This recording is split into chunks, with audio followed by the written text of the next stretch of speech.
আজ কিন্তু মনে হয় তোর পিটু মানে বিড়ালটা মাছ চিংড়ি মাছ খেয়ে নিয়েছে, আগের দিন 4টে মাছ খেয়ে নিয়েছে, আজকে চিংড়ি মাছ খেয়েছে, রোজ চুরি করে খাচ্ছে।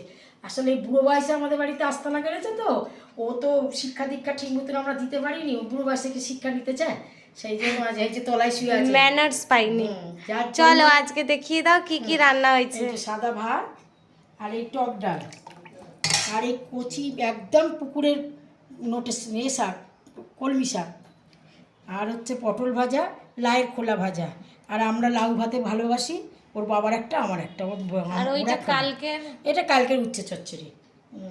আর এই যে এই আলু দিয়ে পেঁয়াজ দিয়ে ভেবেছিলাম চিংড়ি মাছ দিয়ে তরকারি করব, ও তো চিংড়ি মাছ ওর পেটে চলে গেছে, এই জন্য একটু পোস্ত বেটে দিয়েছি, কি করব, খেতে হবে তো, কোটা হয়ে গেছে, রান্না হয়ে গেছে, রান্না করার টাইমে দেখছি। আর এটা হচ্ছে লাউ চিংড়ি, এগুলো আমার হাতের বড়ি, বড়ি একদিন করে দেখাবো, তুমি বানিয়েছো। এই চিংড়ি মাছ দিয়ে বড়ি দিয়ে লাউ ঘন্ট করেছি। আর এই তো মেয়ের সকালবেলা জল খাবার খেয়ে পারিনি, এক বাটি পড়ে আছে। আর এই মাছের রসা করেছি। আর এই মেয়ে কাঁচা আমের জেলি ভালোবাসছে, তাই আগের দিনও করেছিলাম, এটা আবার আজকে নতুন করেছি। আর এই কালকে দই পেতেছি রাত্রিবেলা, টক দই। আমার রান্নাবান্না, আমার কথাবার্তা যদি আপনাদের ভালো লাগে, তাহলে আপনারা একটা সাবস্ক্রাইব করে দেবেন, একটা লাইক করে দেবেন। নমস্কার।